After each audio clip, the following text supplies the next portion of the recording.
샬롬 샬롬 샬롬 샬롬. 하나님 사랑합니다. 여러분 주 안에서 사랑합니다. 에스겔 10장 말씀이죠. 사육하는 기회를 가진 심판의 집행자를 부르셔서 심판을 준비하고자 하실 때도 하나님께서는 영광 가운데 나타나셨습니다. 9장이 하나님의 말씀을 떠나 우상숭배와 불법을 행하는 유다 백성에 대한 심판을 천사에 의해 집행되는 것으로 묘사하고 있다면 10장 오늘 말씀은 하나님의 거룩한 영광과 그룹 사이에 취한 숯불로 유다 백성을 심판하는 것으로 묘사가 되고 있어요. 쉽게 말하면 10장은 하나님의 공의로 말미암아 유다 백성이 심판받는 것을 상징적으로 묘사하고 있다라는 거죠. 첫 번째, 여호와의 영광의 그 광채가 여호와의 보좌에서부터 나온다. 그렇게 말씀하고 있습니다. 이제 내가 보니 그릇들 머리 위 궁창에 남부석 같은 것이 나타나는데 그들 위에 보좌의 형상이 있는 것 같더라. 이렇게 시작되죠. 하나님의 가른 베옷을 입은 사람에게 말씀하여 이르시되 너는 그를 밑에 있는 바퀴 사이로 들어가 그 그룹 밑에 있는 바퀴 사이로 들어가 그 속에서 숯불을 두 손에 가득히 움켜가지고 성읍 위에 흩으라 하시네. 그가 내 목전에서 들어가더라. 그 사람이 들어갈 때 그룹들은 성전 오른쪽에 서 있고 구름은 안뜰에 가득하며 야훼 영광이 구름에서 올라와 성전 문지방에 이르니 구름이 성전에 가득하고 야훼의 영화로운 광채가 뜰에 가득하였고 그룹들의 날개 소리로 바깥 뜰까지 들리는데 전능하신 하나님이 말씀하시는 음성 같더라. 내가 보니 이렇게 시작이 되죠. 누가 에스겔이 환상 중에 보니 광채로 인한 숯불에 대해서 사무엘하 22장 13절에 그 앞에 있는 광채로 말미암아 숯불이 피었도다. 광채로 숯불이 피었어요. 또한 해같이 빛나는 얼굴이라고 마태복음 17장 2절에 그들 앞에서 변형돼서 그 얼굴이 해같이 빛나며 옷이 빛과 같이 희어졌더라 말씀합니다. 그래서 절대 하나님의 섭리에 대해서 설명하고 있어요. 에스겔 10장 9절 보면 이 그룹들 사이에서 손을 내밀어 그룹들 사이에 있는 불을 집어 간 베옷을 입은 자의 손에 주며 그가 받아가지고 나가는데 그룹들의 날개 밑에 사람의 손 같은 것이 나타나더라. 그리고 내가 보니 그룹들 곁에 네 바퀴가 있는데 이 그룹 곁에도 한 바퀴가 있고 저 그룹 곁에도 한 바퀴가 있으며 그 바퀴 모양은 황옥 같으며 그 모양은 넷이 꽃 같은데 마치 바퀴 안에 바퀴가 있는 것 같으며 그룹들이 나아갈 때 사방으로 몸을 돌리지 아니하고 나아가되 몸을 돌리지 아니하고 그 머리 향한 곳으로 나아가며 그 온몸 같은 것 손과 날개와 바퀴고 네 그룹의 바퀴에 둘레 다 눈이 가득하다. 이렇게 묘사하고 있습니다. 하나님의 그 영광은 그룹들 위에 계셨고 그룹들 곁에는 바퀴가 있었다인 거죠. 9절에 말씀하신 것처럼 그런데 바퀴를 곱게 했다. 그리고 바퀴 주위에는 하나님의 통찰력을 상징하는 눈들이 달려있다고 12절까지 말씀이었어요. 제가 읽었죠.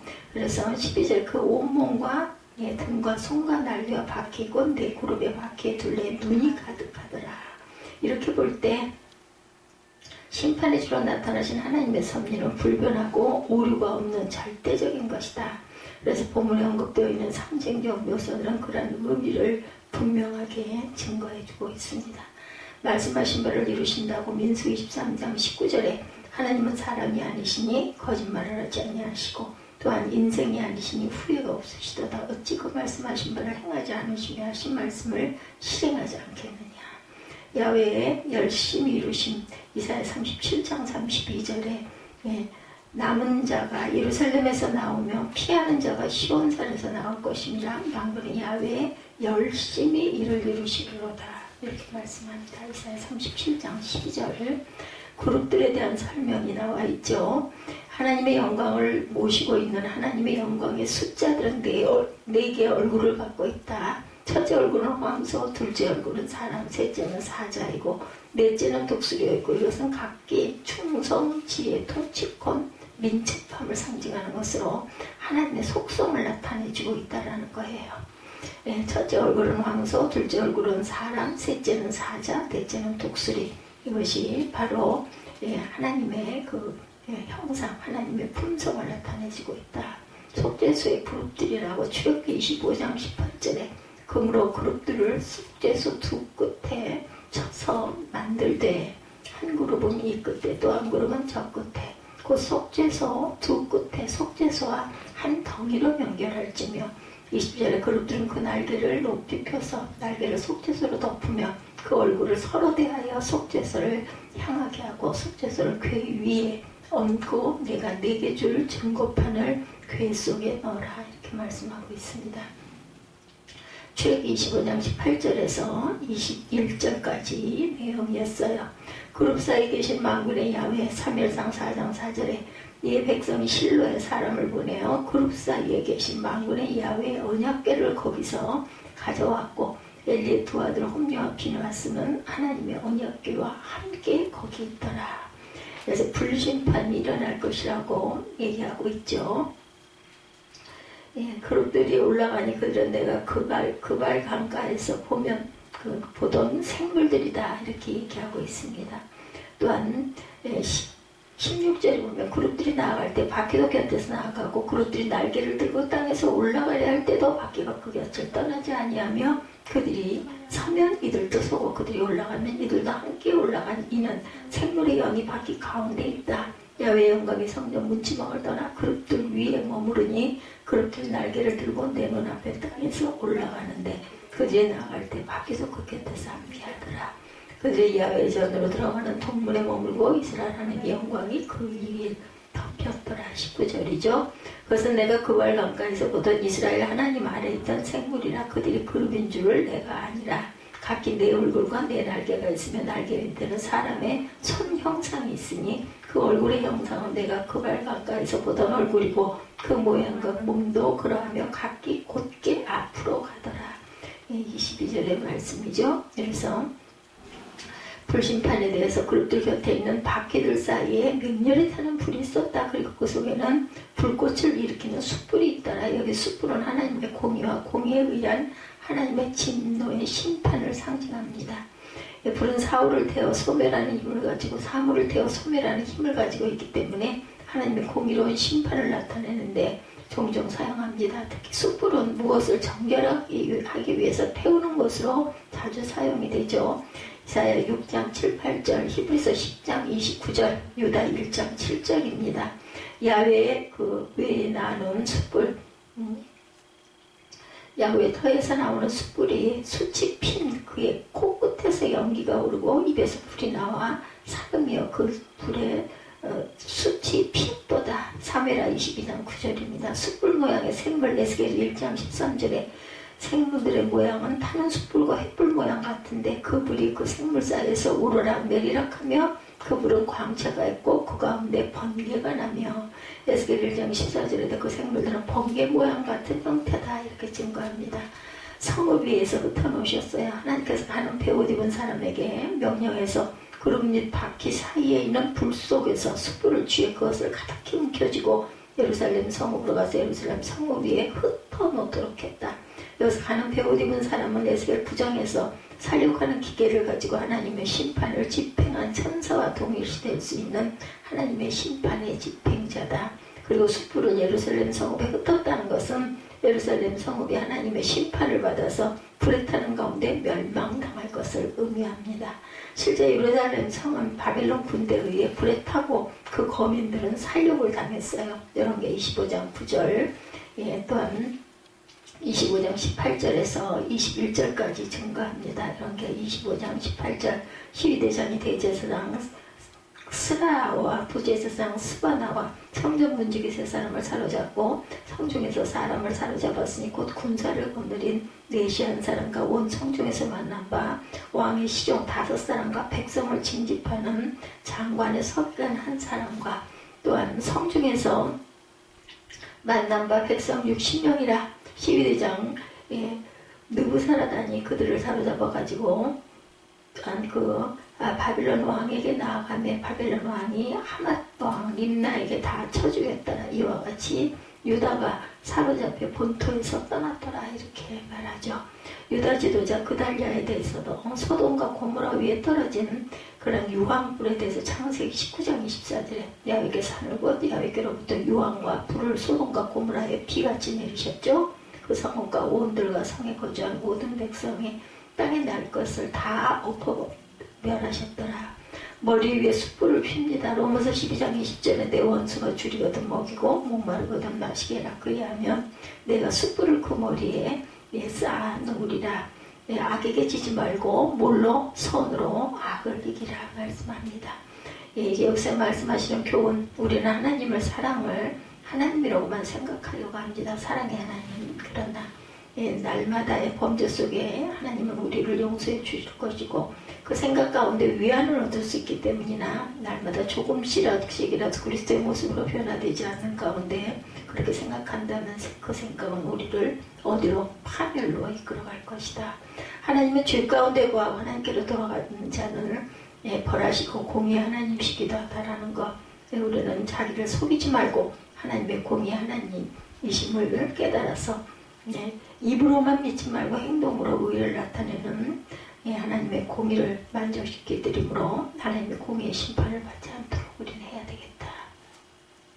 하나님은 소멸하는 불이시라고 그러죠. 히브리서 12장 29절에 우리 하나님은 소멸하는 불이시라. 행위 없는 마음은 죽은 믿음이라고 야고보서 2장 17절에 이와 같이 행함이 없는 믿음은 그 자체가 죽은 것이라.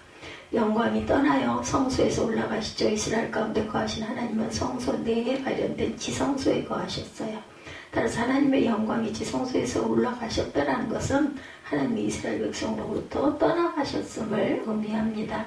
사울을 떠나셨어요. 야훼께서. 그죠? 사무엘상 16장 14절에 야훼의 영이 사울에게서 떠나고 야훼께서 부리시는 악령이 그를 번뇌케 한다. 사울을 실로의 장막을 떠나십니다. 사랑 가운데 세우신 장막 곧 실로의 성막을 떠나셨다. 성전 문지방에서 떠나 그룹 위에 머무시죠. 하나님의 영광은 지성소에서 떠났을 뿐만 아니라 성소의 문지방에서도 떠나 그룹들 위에 모이셨어요. 바야흐로 하나님께서 성소를 완전히 떠나시고 계신 것, 에스겔이 본 이 환상은 유다 백성이 하나님을 만으리 여기고 하나님의 성전을 거룩히 지키지 아니하므로 완전히 떠나실 것에 대해서 말씀하고 있죠. 그룹을 타고 나르십니다. 사무엘하 22장 11절에 그룹을 타고 나르시며 바람 날개의 위에 나타나셨도다. 영광의 그룹, 그 속에 속죄서를 덮는 영광의 그룹들이 있다 이렇게 말씀하죠. 그래서 하나님의 영광은 아름답고 밝고 영화롭고 거룩하고 인간을 이렇게 만들어 가신다. 그러나 인간이 하나님을 떠나면 하나님께서도 그를 떠나고 떠나실 뿐만 아니라 공의로 심판을 내려서 멸망시킨다. 이 사실을 부인할 수도 거역할 수도 없다라는 것. 그래서 우리는 오직 하나님만을 경외하고 말씀대로 살아야 되겠죠. 하나님의 영광 가운데 거하도록 늘 애써야 합니다. 고린도전서 6장 20절에 값으로 산 것이 되었으니 그런즉 너희 몸으로 하나님께 영광을 돌리라. 우리가 하나님을 떠나 살면 하나님께서도 우리 가운데 거하지 아니하신다라는 거죠. 하나님 우리에게서 떠나지 아니하시도록 온전하고 거룩한 신앙생활을 하자는 겁니다. 사마리아를 떠나지 아니하셨다고 호세아 10장 5절에 사마리아 주민이 베다웬의 송아지로 말미암아 두려워할 것이라. 그 백성이 슬퍼하며 그것을 기뻐하던 제사장들도 슬퍼하리니 이는 그의 영광이 떠나갑니다. 의인에게서 떠나지 아니하세요. 히브리서 13장 5절에 돈을 사랑하지 말고 있는 바를 족한 줄로 알라. 그가 친히 말씀하시기를 내가 결코 너희를 버리지 아니하시고 너희를 떠나지 아니하리라 하셨느니라.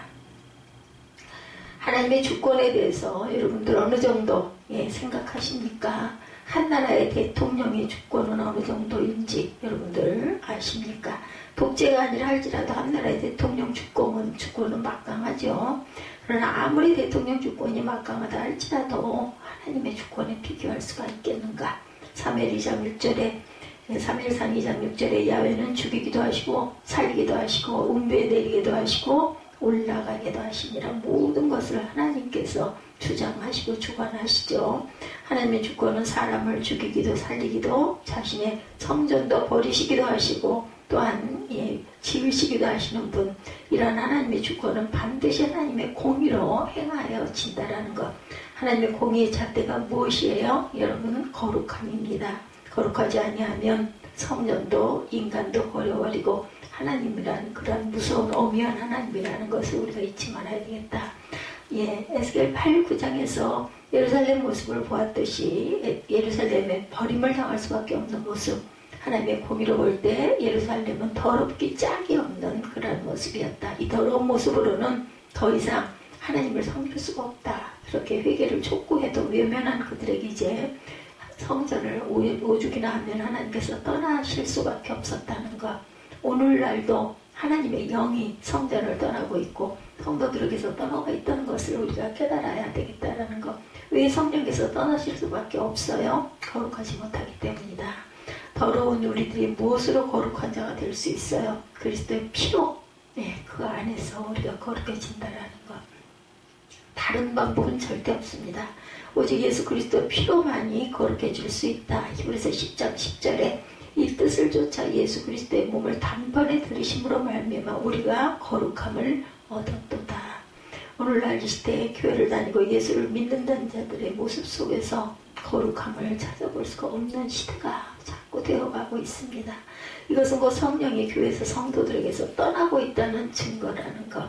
성령께 붙잡히고 성령의 다스림을 받을 수 있는 길은 오직 그리스도의 피로 우리가 거룩해질 수 있다는 것. 그 길밖에 없습니다. 성령 충만은 거룩 충만이라는 사실을 깊이 깨달아야 되겠다는 거죠. 그리스도의 십자가 앞에 나아가는 귀하고 복된 저와 여러분이 되시기를 주님의 이름으로 축복합니다. 예, 전체에 나눠봅니다. 10장 1절에서 8절이죠. 심판의 불을 취하라 말씀하고 있습니다. 8절에 그룹들이 날개 밑에 사람의 손 같은 것이 나타났더라 이렇게 되죠. 1절에 이에 내가 보니 그룹들 머리 위에 궁창의 남부석 같은 것이 나타났는데 보라 형상 같더라.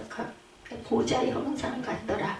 하나님의 가는 배옷 입은 사람에게 말씀하시죠. 너는 그룹들 및 바퀴 사이로 들어가서 8장 9절에서 하나님은 예루살렘을 심판하실 때 어떻게 하신다고? 아껴보지 아니하고 공의를 베풀지 아니하고 심판하실 것이라고 말씀하셨어요. 그러한 심판을 어떻게 행하실 것인지 에스겔 선지자에게 분명하게 보여주면서 밝히고 계십니다.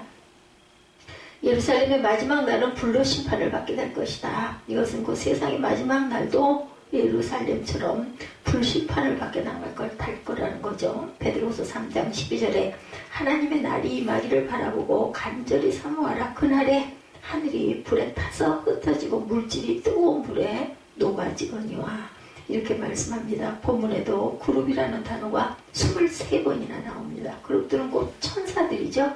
하나님은 천사들을 통해 예루살렘을 불로 심판하시리라고 명령하세요. 그러나 사람의 눈에는 그 불심판이 누구로 보여요? 바벨론의 군대로 보인다라는 거죠. 1절에서 8절까지 심판을 주관하고 계시는 분이 하나님이심을 우리가 알아야 된다는 것. 1절에서도 하나님 보좌가 남보석 같은 색을 띠고 천사들의 머리 위로 나타납니다. 그리고 2절에도 보좌에 앉으신 하나님의 가는 베옷을 입은 천사에게 명령하시죠. 너는 그룹 및 바퀴 사이로 들어가 그 속에 숯불을 두 손에 가득히 움켜가지고 성읍 위에 흩어라. 9절에도 가는 베옷을 입은 천사는 인을 쳤는데 거기에서 불심판을 주도하는 천사로 나타나죠. 예루살렘의 불심판은 하나님 보좌로부터 임하고 있다는 것을 강조합니다. 불이라는 단어가 2절, 6절, 7절에서 3번 언급되죠. 실제로 BC 586년 바벨론 군대는 예루살렘 성 전체를 불바다를 만들어버립니다. 열왕기하 25장 8, 9절에 바벨론 왕 느부갓네살의 19년 5월 7일에 바벨론 왕의 심히 시위대 장관 느부사라단이 예루살렘에 이르러 야훼 전과 왕궁을 사르고 예루살렘 모든 집을 귀인의 집까지 불살랐다 이렇게 증거하고 있어요.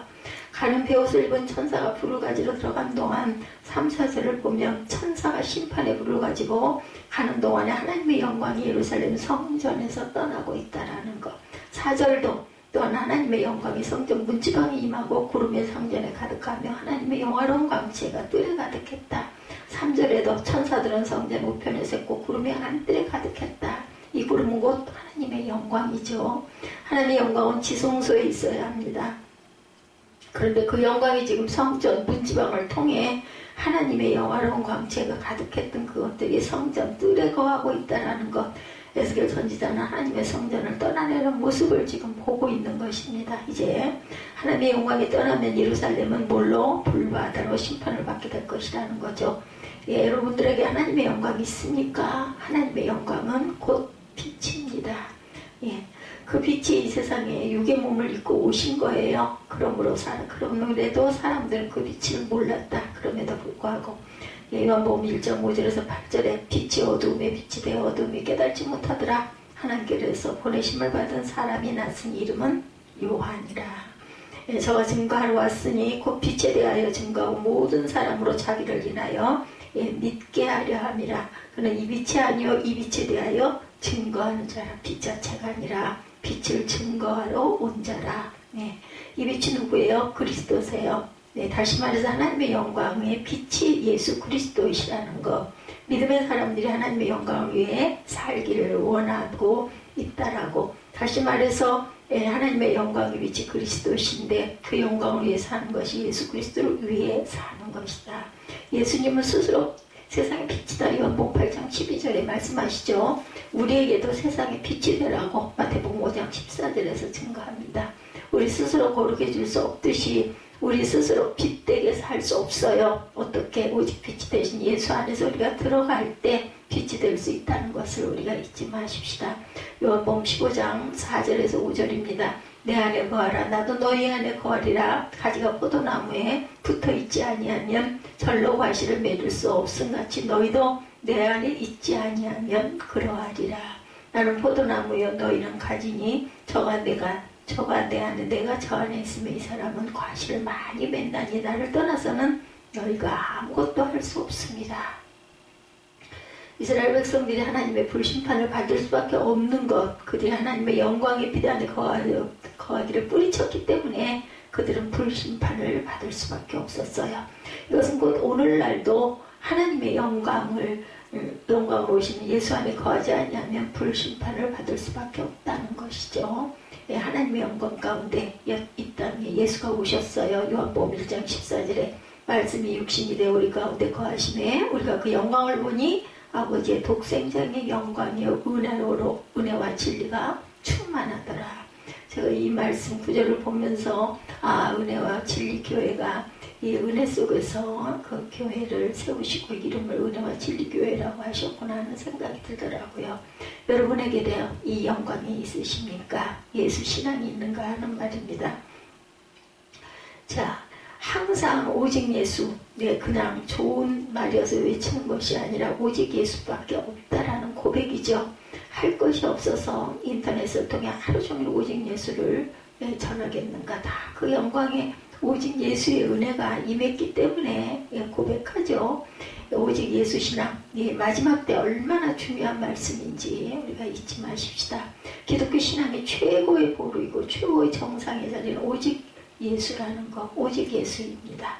하나님의 영광이 떠난 예루살렘의 불심판을 당할 수밖에 없듯이 마지막 때 오직 예수 신앙이 없으면 불심판을 당할 수밖에 없다. 6절에 하나님의 영광이 떠난 것과 동시에 하나님은 가는 베옷을 입은 천사에게 불을 취해라 명령하죠. 7절에 예루살렘 선지자는 가는 베옷 입은 천사가 불을 취하여 받아가지고 나가는 모습을 보았어요.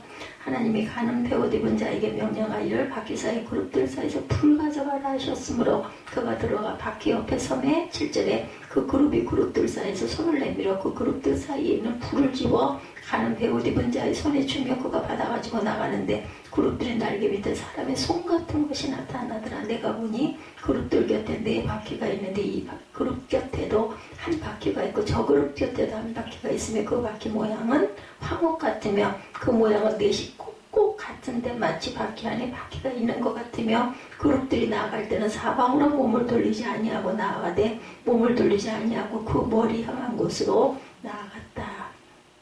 11절에 온몸과 등과 손과 날개와 바퀴고 네 그룹의 바퀴에 둘레에 눈이 가득해요.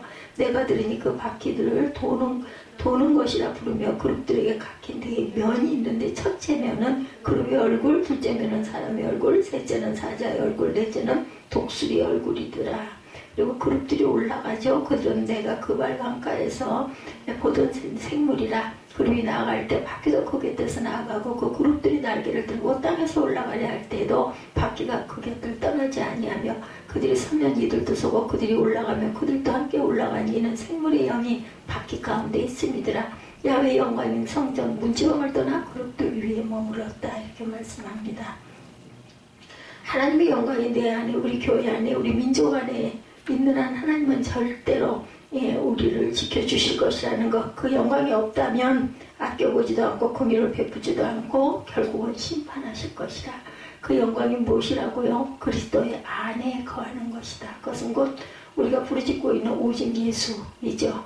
마지막 때 오직 예수 신앙이 되지 못하면 어떤 믿음도 능력도 어떤 가르침도 모두 다 헛된 것이라는 거. 가르침이 뭐합니까? 한 귀로 듣고 한 귀로 이쪽 귀로 흘러나가는데, 근데 인간은 영원히 들은 것을 다 기억하지 못해요. 그렇기 때문에 반복해서 열심히 우리가 묵상하고 읽고 하다못해 안 되면 찬양이라도 열심히 해야 한다. 오직 예수 신앙으로 하나님의 불심판을 면하는 귀하고 복된 저와 여러분이 되시기를 간절히 축원합니다. 두 번째, 천사들과 네 바퀴의 모습이 17절까지 이어지죠. 에스겔 선지자는 1장 15절에서도 보았던 천사들과 바퀴들을 또 보게 되는데, 하나님 보좌의 병거라고 볼 수 있어요.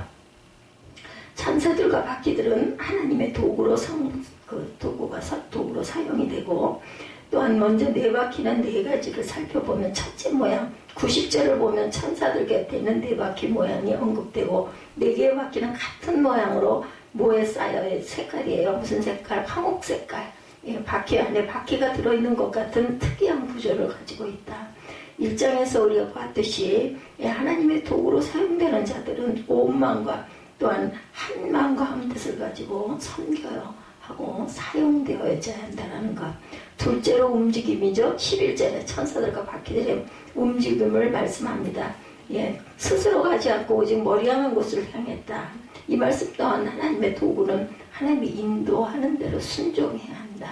또한 하나님의 도구로 사용되고 싶다면 나 스스로는 아무것도 할 수 없습니다 라는 진실한 고백이 있어야 되고 깨달음이 있어야 될 것이라는 것. 무엇 하나 할 수 없는 나약한 존재라는 사실을 깨닫고 성령께 의지하고 또한 다스림을 받으며 살아갈 때 비로소 우리는 하나님의 도구로 사용이 됩니다. 셋째 특징입니다. 12절에 천사들의 온몸과 등과 손과 날개에 눈이 가득했다. 네 바퀴의 둘레도 눈이 가득하더라. 이것은 곧 천사들과 바퀴들이 세상의 모든 것을 볼 수 있다는 의미가 아니라 하나님의 세상의 모든 것을 다 두루 살펴보고 계신다. 영이시니까 한 번에 탁 보이죠. 보면 천사들과 바퀴들이 하나님이 사용하지 아니하면 아무 소용이 없다. 또한 성령으로 충만해야 영적인 눈이 열린다. 영적인 세계를 분별할 수 있다. 오직 예수의 영으로 충만하지 아니하면 그 눈은 세상적인 육적인 눈이 될 수밖에 없다는 것. 로마서 8장 5, 6절입니다. 육신을 쫓는 자는 육신의 일을, 영을 쫓는 자는 영의 일을 생각하느니 육신의 생각은 사망이요 영의 생각은 생명과 평안이라고 말씀하세요.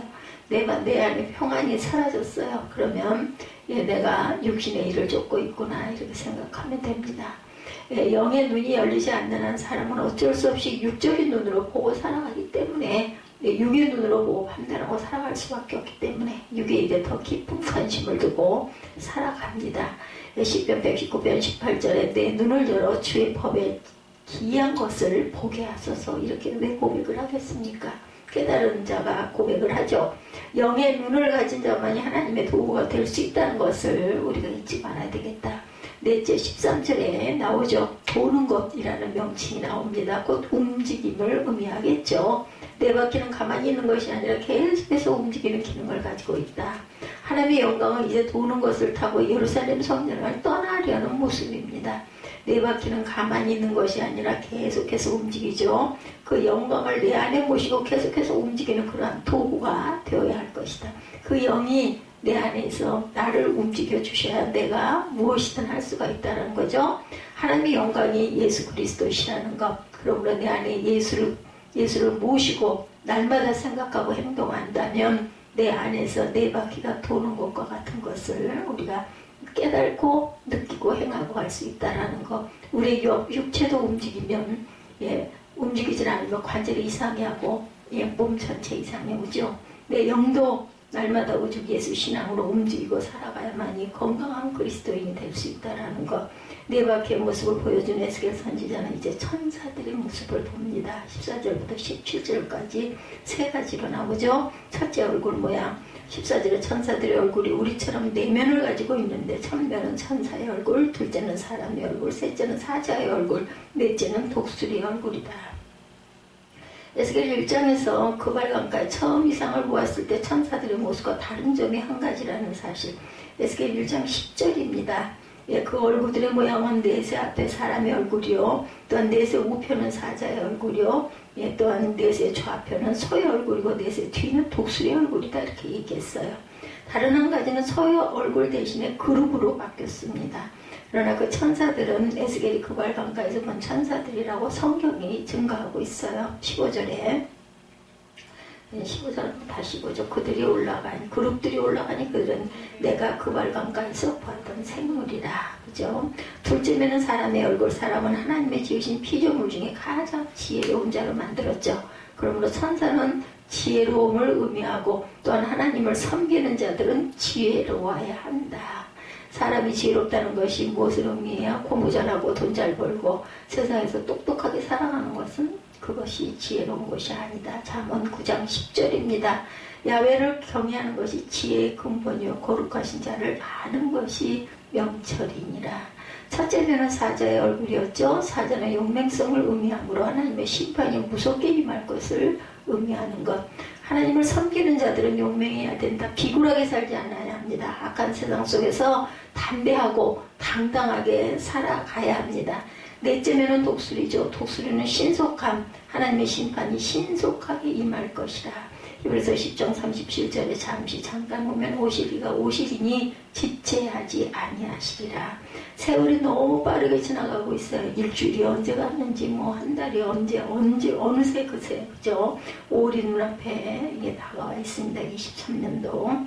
이것이 곧 하나님의 심판의 날이 이렇게 빠르게 다가온다라는 것.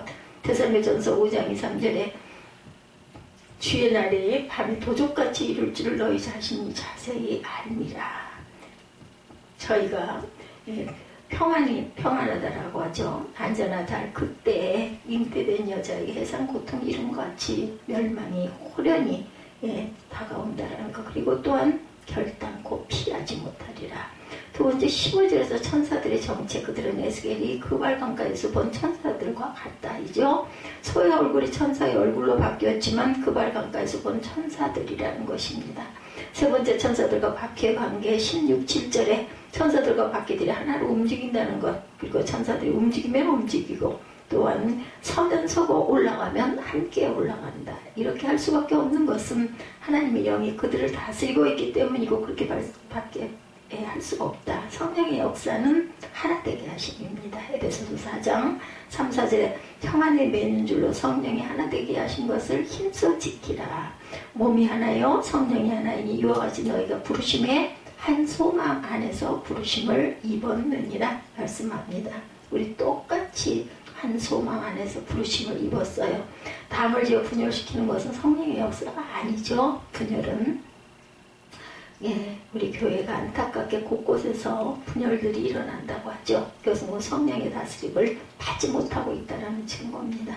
교회 안에서 분열이 일어나는 것, 교회 안에서 반역이 일어나는 것, 이것은 모두 다 분열입니다. 악한 사탄이 우리의 삶을 분열시키기 위해서 수단과 방법을 가리지 않고 역사하죠. 내가 오라, 내가 밟고 내가 해야 돼. 이 모든 것이 다 분열을 일으키는 사탄의 역사라는 것. 이혼율이 OECD 국가 중에 우리나라가 1위라고 그러죠. 두 쌍이 결혼하면 한 쌍이 이혼을 하고 있다는 것. 사탄의 가장 악렬한 방법은 가정을 분열시키고 파괴한다는 것. 가정이 인정되지 못하면 어느 것도 편안해질 수가 없어요. 가정도 교회도 모든 사람이 성령 안에서 하나가 되어야 진정한 하나님의 역사를 체험할 수 있을 것이다. 오직 예수신앙은 다른 운동이 아니라 예수 안에서 한 마음 한 뜻으로 우리는 하나 모습은 달라도 이 찬양 기억나시죠? 성령이 강하게 역사했던 초대교회는 성도들이 한마음 한뜻을 가지고 살았어요. 우리 또한 예수 안에서 오직 성령 안에서 그러한 저와 여러분이 되셔야 되겠죠? 에스겔 10장 18절에서 22절의 세 번째 성전을 떠나가시는 하나님의 모습입니다. 그 발광가에서 보던 얼굴이며 그 모양과 몸뚱이도 그러하며 각기 곧게 앞으로 행하였더라. 22절에 말씀합니다. 에스겔 선지자는 하나님의 영광이 성전을 떠나 성전 문지방을 떠나 천사들 위에 머무르는 것을 보았어요. 천사들 위에 머물렀다는 것은 네 바퀴에 달린 하나님의 보좌 위에 앉으셨다라는 것입니다. 하나님의 영광이 보좌에 앉아 천사들이 움직이고 네 바퀴 또한 움직입니다. 그리고 하나님의 영광은 동문으로 이동합니다. 동문은 성전 바깥들에 있는 성전 출입구예요. 지성소 안에 계셨어야 할 하나님의 영광이 성전 동문 쪽에 머물렀다는 것은 성전을 떠나시려는 것이죠. 이제 하나님의 영광은 완전히 예루살렘 성전을 떠나셨다. 이제껏 이스라엘 백성들이 그렇게 범죄를 해도 가나안 땅에서 살아갈 수 있었던 것은 성전에 하나님의 영광이 있었기 때문에. 그런데 이제 그 영광이 떠나셨다.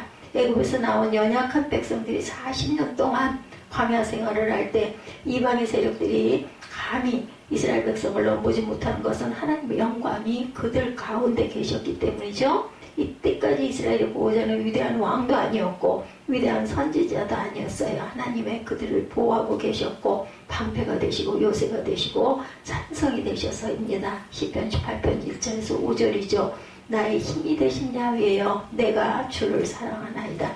야훼는 나의 반석이시오 나의 요새시오 나를 건지시는 자시오 나의 하나님이시오 나의 피할 바이시오 나의 방패시오 나의 구원의 뿌리시오 나의 산성이로다. 그러나 이스라엘 백성들은 그 보호를 받기 싫어했고 스스로 잘 살아보겠다고 우상을 섬겼고 자신의 뜻을 펼치면서 살겠다고 하나님의 손을 뿌리쳤습니다. 그 결과가 뭐예요? 하나님의 영광을 떠나게 하는 무서운 결과를 가지고 왔다. 오늘날 교회와 성도들은 어떻습니까? 진실로 하나님의 영광을 나타내고 있는지 그 영광의 다스림을 지금도 받고 있는지 이스라엘 백성들처럼 자신들의 뜻을 먼저 주장하고 인간의 수단과 방법을 앞세우고 살고 있지는 않은지 만약 그런 모습이 있다면 돌이켜야 되죠.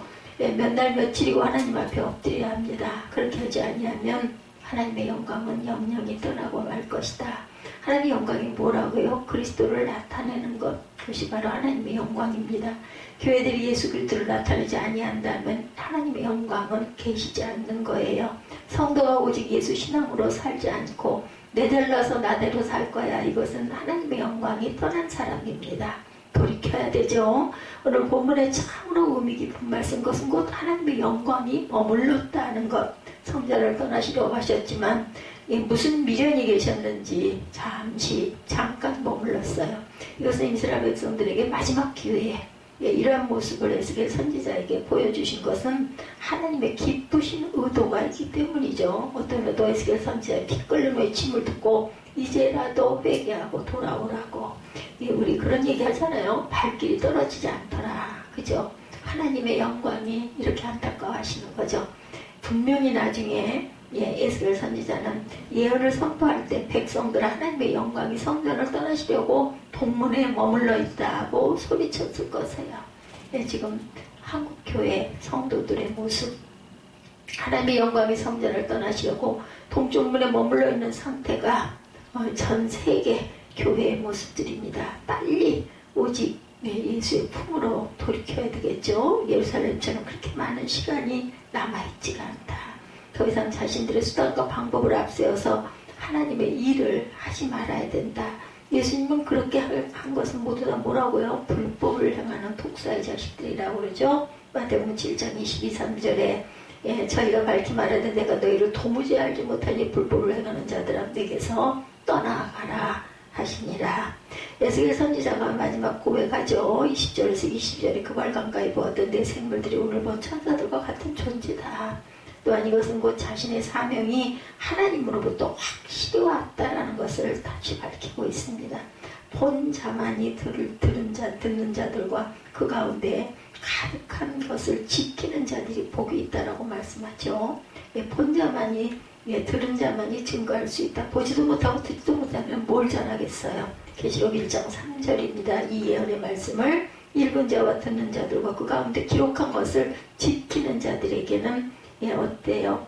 그날이 가깝고 복이 있다라고 말씀합니다. 열심히 듣고 보아서 확실하고 분명한 복음을 전하는 저와 여러분들이 되시기를 주님의 이름으로 축복합니다. 22절 끝에 각기 곧게 앞으로 행하였더라. 하나님의 영광이 성전을 떠나는 모습이죠. 세상에 이처럼 비참한 일은 없습니다. 에스겔 선지자는 결국 하나님의 영광이 떠나버리는 모습을 보고 얼마나 가슴이 아팠겠어요. 마지막 때에도 교회의 성도들에게 하나님의 영광이 떠나는 날, 떠나버린 후에야 아무리 땅을 치고 물어도 후회해도 소용이 없다라는 것. 아직도 내 입에서 내 마음에서 하나님의 생각, 예수님의 주님의 생각이 나고 나의 죄에 대한 회개가 나온다면 아직 우리는 기회가 있습니다. 오직 예수 신앙으로 회복되는 귀한 역사가 임하시기를 주의 이름으로 축복합니다. 하나님의 성전에 대한 개념을 오늘날 믿는 자들이 다시 가져야겠다. 교회는 분명히 하나님의 성전입니다. 그러나 그 교회 안에 하나님의 영광이 임하지 않고 있다면 그냥 건물이지 하나님의 성전이 아니죠. 반드시 교회는 하나님의 피로 사신 곳이 되어야 한다. 사도행전 10장 28절에 하나님의 자기 피로 사신 교회를 치게 하셨느니라 이렇게 증거합니다. 예수 그리스도의 피값으로 산 교회라면 당연히 교회의 주인은 누구세요? 그리스도시죠. 골로새서 1장 18절에 그는 몸인 교회의 머리라. 교회는 예수 그리스도의 몸이고 교회의 머리는 그리스도이시라고. 그렇다면 바탕에 오직 예수만 증거되어야 하고 예수 그리스도 가르침에 순종해야 될 것이다. 교회가 그렇게 한다면 성도들이 그렇게 한다는 거죠. 근데 솔직히 그렇게 할 수 있느냐? 할 수 없는 것이 아니라 할 수 있는데 세상적인 수단과 방법과 내 고집을 버리면 누구든지 예수를 위해서 살 수 있어요. 하나님의 언제까지 참으실 것인가? 예루살렘은 정말 많이 참아주셨죠. 지금도 하나님이 많이 참고 계세요. 그 오래 참으심으로 이제 서서히 끝나가고 있다는 사실을 에스겔을 통해서 우리에게 깨닫게 해주십니다. 고린도전서 3장 16절에 너희는 너희가 하나님의 성전인 것과 하나님의 성령이 너희 안에 계시는 것을 알지 못하느냐. 내 안에도 하나님의 영광이 떠나지 않도록 날마다 오직 주님 안에서 살아가는 귀하고 복된 저와 여러분들이 되시기를 주님의 이름으로 축복합니다.